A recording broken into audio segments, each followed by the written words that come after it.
Hey, everyone. Welcome to Unique Ways with Thomas Gerard, an audio podcast. We have a legend of legends on today, and in the interest of preserving time, I'm going to skip the intro and just ask that you join me in welcoming John Maeda. Welcome. Hello, everyone. Are you ready for 20 questions? Let me try. Okay, question one. Tell me a little bit more about yourself. What do you do? I like to connect together technology, business, and design and find new ways for creativity to have a voice. And I love to make things. And as I get older, I like to make more useful things, I guess, with creativity. Nice, that's very modest. Number two, what's a key piece of knowledge that makes you different? In my 20s, I knew a person who was a bit different. He was in his 60s. His name was Mitz Kataoka. He was a professor at UCLA.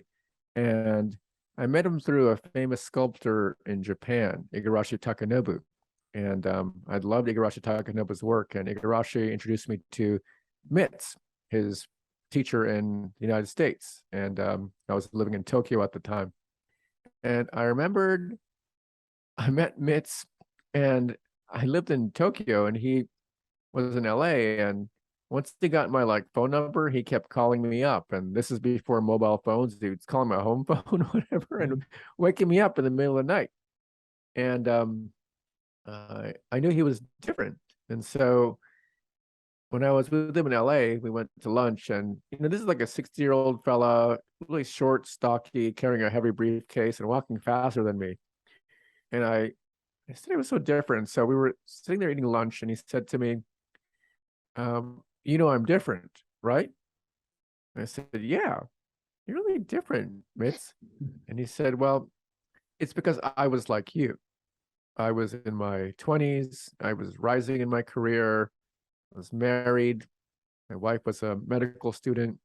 And we bought a house. She was pregnant. Just saw our whole life together. And she was a medical student, and she came back home one day and said she didn't feel right. And she went to a doctor. Doctor said she was fine. She went for a second opinion, and the doctor said she was fine too. But this is a medical student, so had access to other stuff, and discovered that she had terminal cancer. And Mitt said that, after she gave birth, she died a month afterwards. And he said from that day forward, he never thought there would be tomorrow.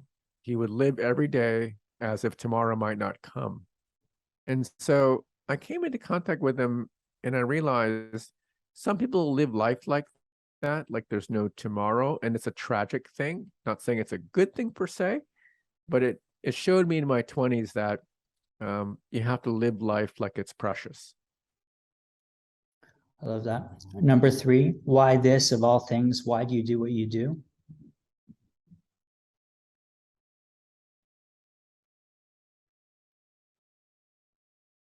Sorry, did we cut out here? Oh, I'm back now. Yeah. Great.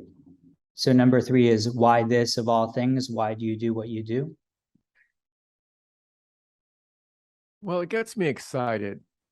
I think that I like to do work that excites me. I remember I have someone I knew at Target. Target is a retail chain in the United States, and there was a time where it was like the place, for creativity and design.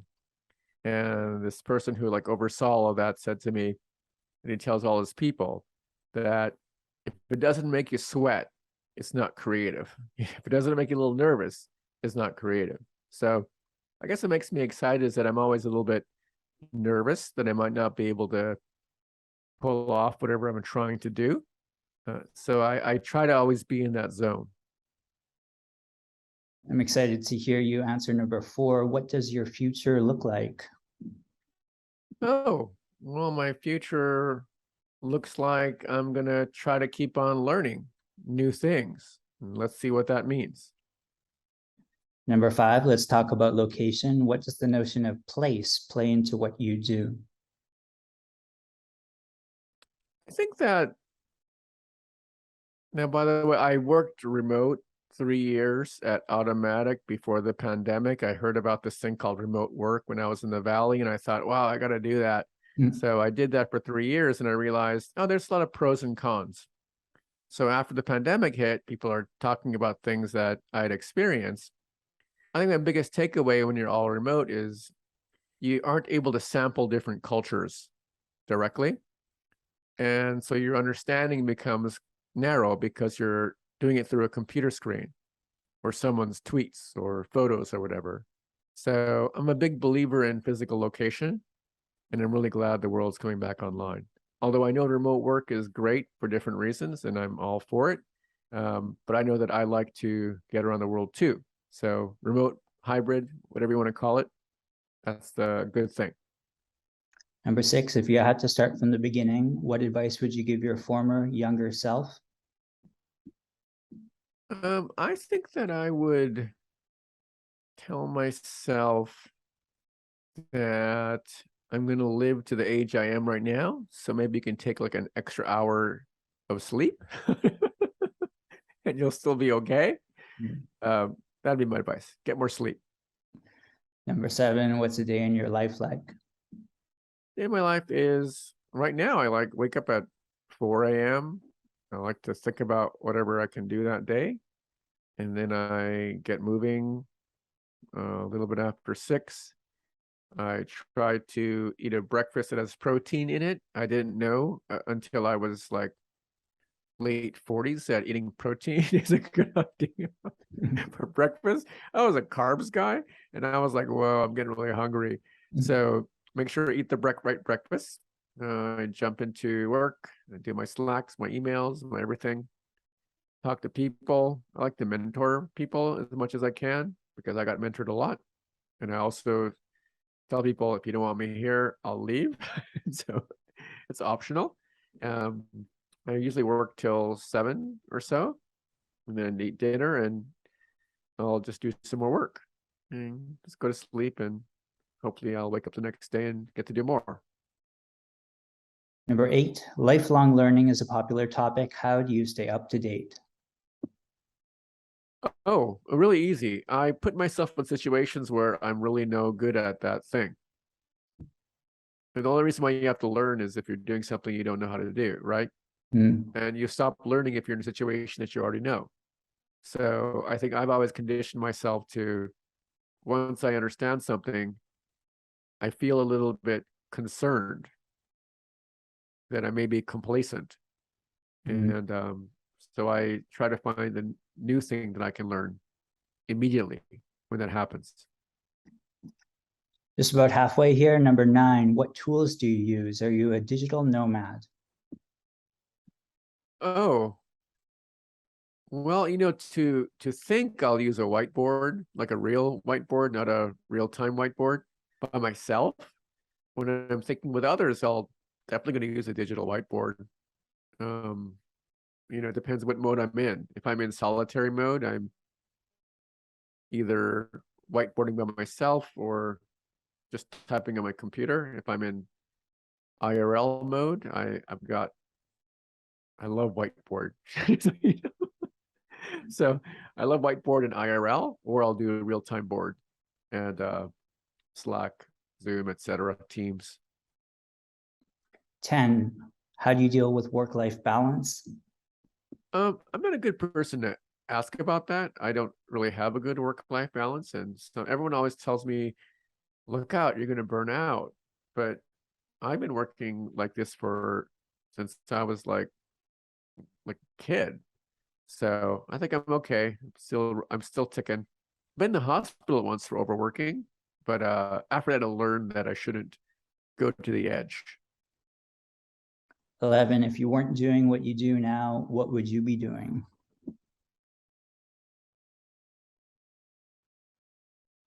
Um, I think I would be a cook. I like cooking. I like arranging foods on a plate. I like choosing plates. I like plating. Oh my gosh, I love plating. I'd probably be a cook. What would you not like to do in terms of your career? I like not to get too complacent. So I think seniority is complex because it feels really good. I'm trying to avoid seniority, maybe. So maybe that's the answer. 13, what's your favorite word, quote, or sentence? My favorite quote comes from Nelson Mandela. When Nelson Mandela passed away, there were these beautiful quotes passed around on the internet. There was one, don't judge me by my successes, judge me by how many times I fell down and picked myself up again. What's your least favorite word, quote, or sentence? Fail harder. I can't stand fail harder or fail fast or whatever. I believe it's recover fast. Like nobody wants to fail. Recover fast. That's good. I've heard you say that before. Number 15, if you had to pick one word to describe yourself, what would you choose? Curious. What keeps you up at night? I missed that one more time. What keeps you up at night? I wish I knew so I could like sleep longer. Final stretch, number 17, what's a dream you're chasing? One more time. Sorry, number 17 is what's a dream you're chasing? Oh my gosh. I don't know. I've been really lucky in life. I think most of my dreams were realized in my late 30s. So I don't really have any dreams anymore. I like to help other people's dreams. That's what excites me. Number 18 is what inspires you? I guess what inspires me is people who are trying to learn and to share that learning. So I think that talking with you, Thomas, is a good thing. It inspires me to know that there's someone out there who gives a hoot about what I think and maybe thinks they can convert that into new energy for other people. That's a very positive thing. That's a sharing thing. I like the sharing. Any advice you'd like to share? Oh, don't listen to senior people. Well, I remember when it was like this, or well, I remember that I did it this way, and just don't listen to them. You know, like I had these two guys in my lab at MIT who made this thing called processing, which I thought was a bad idea at the time. Thank goodness they didn't listen to me. They were Ben Fry and Casey Rees, and they just kept making it. And it's a gigantic open source project. So many people use it. It's a whole community around computational media, art, and design. So after that, I learned, I tell everyone when I tell them to do something, I also always tell them, don't listen to me, no matter what. Listen to yourself. Okay, and number 20, how do our listeners keep tabs on you? Where do we get news about you? You know, Twitter is getting complex because there's all these like NFT bots coming after me, so I'm not sure what to do anymore. I think LinkedIn is a clean channel. I have a bunch of websites. One is Maeda.pm, where I just talk to myself. People ask, what are these posts? They're just notes to myself.